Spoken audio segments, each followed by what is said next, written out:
Hola, les habla Lorena Mora Maure desde acá, desde Cincinnati, conectando a escritoras, periodistas, a mujeres que saben colocar bonitas palabras y crear historias, ¿no? Con nosotros Ángela Álvarez Vélez desde Bogotá, Colombia. Bienvenida, Ángela. Muchas gracias, Lorena. Ángela, tú como escritora, todas tenemos un comienzo, ¿no? Cuéntanos un poco de tu historia, porque además tú tienes una historia que se parece a muchas de nosotras, que somos biculturales, bilingües, pero cuéntanos nuestra historia de esa joven que vive en Bogotá, pero también ha vivido aquí en los Estados Unidos. A ver, mi historia condensada en 30 segundos. Yo fui concebida en Cali, nací en Pereira, crecí en Estados Unidos, estudié en Bogotá y me casé con un bogotano y ahora vivo en Chía. Es una pequeña ciudad en la capital de Bogotá. Entonces yo soy multipluri transcultural. Mi vida en Estados Unidos, mi familia se fue a vivir a Estados Unidos cuando yo tenía 3 meses de nacida. Entonces hice mi primaria toda en Estados Unidos. Yo aprendí a leer y a escribir y a cantar y a jugar. El primer niño del que me enamoré fue Tony Apker. En cuarto de primaria, mis amigas de infancia son todas norteamericanas. Y cuando yo tenía alrededor de 10 años, mi papá era cónsul. Mi papá fue cónsul durante 2 periodos presidenciales y ya pues cuando se le acabó el consulado, nos regresamos para Colombia. Yo tenía alrededor de 10 años cuando eso ocurrió. Entonces a los 10 años llegué a Colombia, hablaba muy poco español. Esto fue un poco de historia de Colombia antes de 1991, antes de que ocurriera la apertura económica, donde conseguir una Milky Way era, no, pues ese era el regalo de Navidad. Aquí no había cable. Esto pues los que no saben, había un mundo antes de internet, había un mundo antes de HBO. Entonces cuando llegamos aquí a Colombia, pues el choque cultural fue muy difícil para mí, para mis hermanas. Eh, y ya, pero ya crecí aquí, ya me enamoré aquí, ya mis primeros novios fueron colombianos y mis amigas y las fiestas de 15. Mi universidad fue acá. Yo soy comunicadora social y especialista en estudios culturales de la Universidad Javeriana. Entonces yo digo mucho que yo soy una niña americana atrapada en el cuerpo de una adulta colombiana. Muy, muy, muy acertado, ¿no? Pero también eres columnista de diferentes periódicos de Colombia. Cuéntame esa también de tu columna, ¿de qué escribes? Yo soy columnista desde hace más de 10 años. Mi columna ha salido en el diario La Tarde de Pereira. Aparte de eso, he escrito para revistas como Don Juan, Aló, Pensante, algunas cosas publicadas en El Espectador. La columna que tuve durante muchos años se llamaba Mundo Moderno, que era una columna de humor, pero esa columna está en reconstrucción. Durante mucho tiempo me identifiqué como humorista y tuve el honor de ser incluida en una antología que hizo el gran Daniel Samper Pisano, que se llama Antología de Notas Ligeras Colombianas. Soy la única mujer de mi generación en ser incluida en ese libro y muy pocas mujeres, y la única de mi generación y la más joven del libro. Con 2 columnas salí en ese libro y la columna yo digo que está en proceso de reinvención desde el año pasado, porque he empezado a hablar de temas más duros, menos humorísticos y de pronto un poco más serios, por decirlo de alguna manera. Bueno, yo Entonces pienso, ahorita eso es uno siempre está como reconstruyendo, ¿no? Y volviendo a empezar, porque así es la vida también, ¿no? tengo Ento- también muchos años que se llama Logos, donde escribo en español. También estoy ahorita con una amiga con un proyecto de un programa, de un podcast, pero lo que más me ha ocupado el tiempo últimamente es dedicarme a escribir. Como te decía en estos días, ya me reconocí como artista, me reconocí como escritora y el paso de periodista a escritora, aunque hay muchas personas que les puede parecer que es muy afín, la verdad es que para mí fue un descubrimiento personal, fue un momento de autorreconocimiento y de valentía, decir, bueno, ¿saben qué? Soy escritora, no soy periodista, soy escritora y me voy a dedicar a a escribir escribir. mis palabras. Sí. Eso es duro, ese brinco, porque yo creo que yo me escondí durante mucho tiempo en el periodismo, porque yo le daba, aunque suena charro, privilegiaba las palabras de los otros por encima de las mías, porque cuando uno es periodista uno habla de los demás, uno habla de lo que los demás están haciendo, y yo me especialicé en periodismo cultural, entonces yo entrevistaba artistas, y yo entrevistaba pintores, y yo entrevistaba otras personas que estaban haciendo lo que yo en el fondo quería hacer, hasta que un día dije, bueno, como dice Ash Beckham, salí de mi closet, o sea, ella dice que todo el mundo tiene su propio closet, mi closet era ser artista, entonces salí de mi closet y dije, no más traducciones, no más periodismo, soy escritora y me dediqué a escribir mi novela y ya la terminé y soy feliz. Bueno, Da mucho gusto. pero a mí me interesa, me gusta mucho eso de ti, porque eso de reconstrucción, construir columnas, cultura, conocerse, pero conocerse y ahora escribir en inglés, porque tu nuevo libro, por eso estamos entrevistándote, es un libro que se llama Primavera y ha unido más de 80,000 palabras y habla de todo lo que somos nosotros, ¿no? Y yo siento que es un libro que puede identificarme a mí, a toda mi hija, que vivimos en esos dos mundos y que nos tratamos de identificar, encontrar nuestra identidad. Pero dinos tú acerca de tu libro Primavera y las de las 80,000 palabras, pero no tantas palabras. A ver, Primavera es una novela, el nombre completo en inglés es Primavera, A Story About Fate, Family and Food. El nombre es en español, el nombre es Primavera, pero la historia la escribí en inglés. La gente me dice, pero ¿por qué lo escribí en inglés? Me senté a escribir y eso fue lo que me salió en inglés. La historia es sobre una mujer que fue adoptada de Colombia cuando era una niña y creció en Estados Unidos. Ella nunca ha aceptado su latinidad. Ella es una mujer que ha vivido, por decirlo de alguna manera, su closet es ser latino, porque ella es rubia, porque ella es blanca, porque ella no encaja dentro del prototipo físico de la latina. Entonces la gente no se da cuenta de que ella es colombiana y ella tampoco ha aceptado esa parte de sí.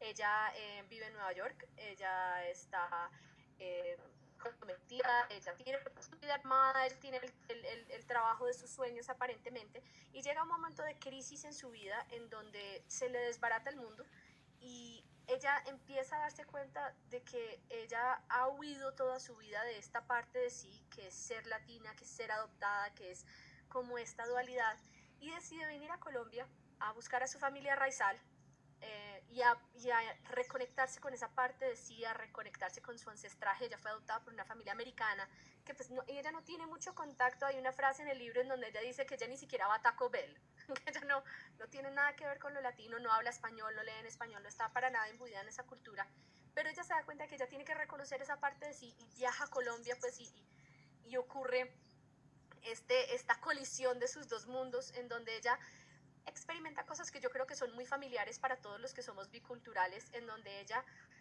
pues nunca antes ha probado hogao, pero en el momento en que lo prueba dice esto resuena dentro de mí, hay algo dentro de mí que es un día de esto está, con la música. El libro en particular se enfoca mucho en los sabores, por eso es una historia una historia sobre el destino, la familia y la comida, porque la manera como la protagonista, que se llama Judy, se conecta con la cultura colombiana es más que todo a través de la comida y a través de su amor por la comida, y así es como introducimos como este mundo de lo latino y estos sabores y esta sazón y todo el ritual que para nosotros los latinoamericanos tiene, no solamente la preparación, sino el consumo de la comida en familia y todos los rituales que tenemos alrededor de ciertos alimentos y la mística con la que cocinamos y la relación que tenemos con nuestros sabores y nuestra tierra. Bueno, a mí me parece que yo te escucho y me escucho, porque yo siento que yo en Latinoamérica vivo los colores, yo los vivo día a día y extraño esos colores. Yo cuando voy allá veo colores, veo olores, siento los olores y no es que aquí no lo exista, pero es otra perspectiva y yo siento que es importante que tú escribas en estos momentos porque estamos viviendo en una ola de reencontrarnos como hispanos y los millennials en particular están sintiéndose confident, se sienten seguros de ser latino y que no importa que te digan que eres latino, porque yo he entrevistado a muchas mujeres que no les gustaba hablar español porque eran de una forma segregada y ahora el español es el ser más cool del mundo. De hecho, mi hija habla perfecto español y ella se siente muy orgullosa de eso, pero tuvo su etapa de descubrimiento y también de negación. Nosotras pues yo fui niña en Estados Unidos en los 80, en donde pues los únicos colombianos que se conocían eran honestamente Pablo Escobar y Juan Valdés. Entonces, y ninguno de los dos era alguien con quien yo me quería identificar. Nosotros no teníamos Shakira y Juanes y Sofía Vergara y Ricky Martin y Jennifer López y todos estos iconos latinos que tiene esta nueva generación. Yo crecí con Raquel Welch y Martin Sheen que se cambiaron el nombre y que ocultaron sus raíces latinas y que de alguna manera eh, eh, tenían la noción de que uno tenía que olvidar su ancestraje para realmente pertenecer a la cultura americana y que uno tenía que, entonces teníamos un mundo de niños que no hablaban el idioma de sus papás, que fue lo que ocurrió en mi casa. Nosotros en mi casa, en mi hogar no hablábamos español porque mi mamá y mi papá estaban tratando de aprender inglés. Entonces nosotras les enseñábamos inglés a ellos, pero mi abuela no hablaba inglés, entonces la comunicación con mi abuela era difícil y fuimos, pues ya porque volvimos a vivir a Colombia, pero en el tiempo en el que estuvimos en Estados Unidos, eh,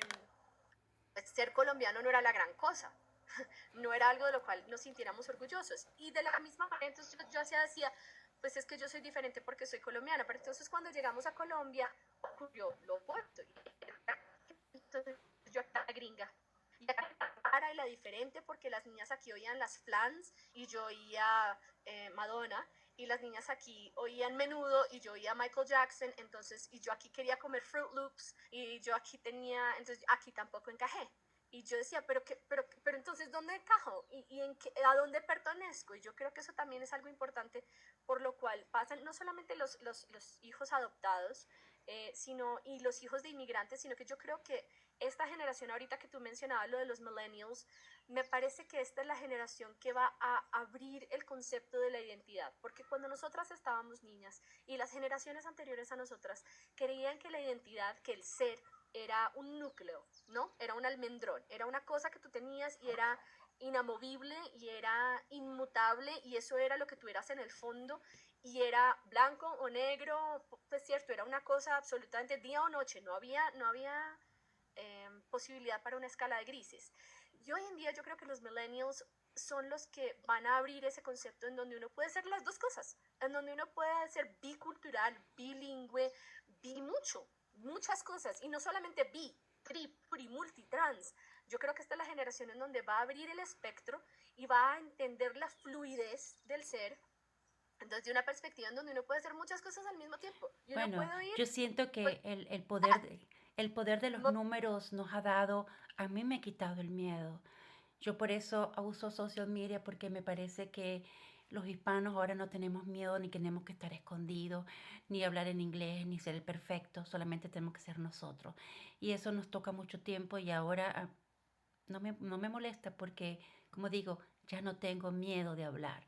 Pero cuéntame, Primavera, ¿estás cuando lo vamos a ver lo vas a publicar? ¿Estás interesada en buscar a alguien? Cuéntanos un poco como para que nosotros no podemos esperar para leerlo, pero ¿cuándo lo podemos leer? pues mira, la verdad es que la manera como funciona el negocio de la publicación de libros en Estados Unidos es completamente diferente a cómo funciona aquí en Colombia. Entonces mi experiencia aquí en Colombia no me ha servido de mucho, porque lo primero que me dijeron es, you need an agent, necesitas un agente.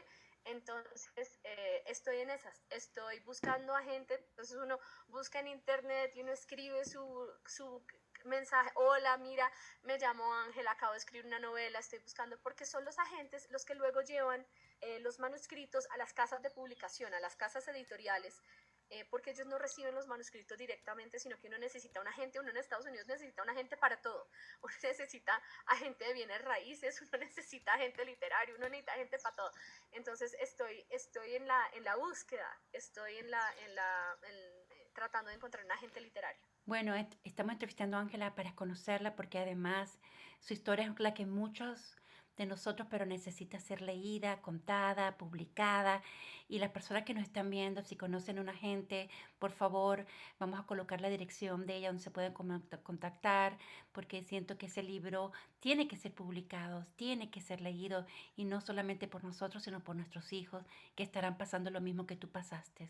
¿Algo más que quieras compartir? Y muchísimas gracias por tu entrevista. Muchas gracias a ti por tenerme en este espacio y por compartir este espacio conmigo y por darme la posibilidad de que mi mensaje llegue a otras personas. Algo que sí me gustaría compartir sobre el libro es que no es, la gente dice, no, pero yo no soy adoptada, entonces ese libro no es para mí. O no, pero yo no soy colombiana, entonces ese libro no es para mí. Yo creo que todos tenemos una dualidad, todos tenemos una tensión, ¿cierto? Uno puede ser hijo de inmigrantes japoneses y de todas maneras este libro habla desde de la tensión y de la búsqueda del ser y de cuando finalmente nos aceptamos con toda esta multiplicidad de cosas que somos. El libro, la protagonista es mujer, gran parte de la historia tiene que ver con las mujeres, porque también siento que eso es algo que hemos perdido las mujeres, es aislamiento, nos hemos perdido las unas a las otras, hemos perdido los espacios de compartir como mujeres, y las mujeres somos, yo creo que tenemos como la ventaja natural de que nuestros cerebros están diseñados para como somos multifuncionales, entonces yo creo que estamos mejor diseñadas para contemplar la multiplicidad de muchas cosas. Entonces la historia de Judy es su madre adoptada, su hermana adoptiva, su madre biológica, su abuela biológica, también es una historia de mujeres, es una historia de uno como mujer. Entonces me parece que eso también es algo que vale la pena resaltar. Bueno, con esas palabras, porque además Mujer Latina Today es la historia de muchas mujeres, ya sea escrito o a través del nuevo medio que es mostrar nuestros rostros de escritora con esa pasión que yo tengo, que todas tenemos, que podemos cambiar el mundo y lo estamos cambiando, eso sí, con poco, pero haciendo mucho. Muchísimas gracias, Ángela. Que pase un feliz día desde el bellísimo Bogotá. Saludos desde el frío Ohio. Muchas gracias, Lorena. Un abrazo muy cálido.